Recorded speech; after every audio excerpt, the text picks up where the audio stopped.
Yes, the same basic jumper test approach works on oil burner systems as well as gas furnaces. Use a jumper wire to momentarily connect the thermostat terminal to the fan or call terminal on the 24-volt control board to verify circuit response, but always start by turning off power at the service switch and confirming voltage absence with a meter.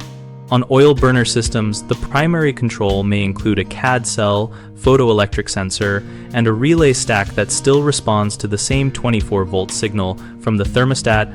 So identify the correct terminal block and trace the R and W circuits before applying a jumper.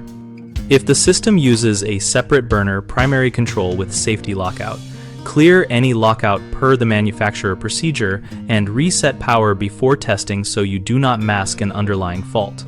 For multi-stage setups, test one stage at a time by jumping to the appropriate stage terminal and observing the burner relay and flame establishment process, and document each step so you can restore original wiring exactly. Use a meter to confirm 24 volts between R and C if present, and between R and the calling terminal when a jumper is applied, because continuity checks alone do not prove correct control voltage under load.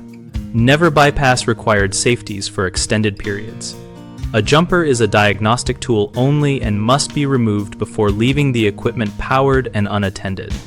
Common mistakes include jumpering the wrong terminals, which can energize the wrong circuit and damage the primary control, so always verify terminal labeling and trace wiring to the thermostat before touching anything. Another issue is testing with power on but not verifying voltage and polarity, which can shock you or short sensitive electronics. So measure and confirm voltage with a reliable meter and use insulated tools. A third frequent concern is ignoring safety interlocks, such as CAD cell failure or flame rollout switches that will prevent a burner from running even when the thermostat call is simulated.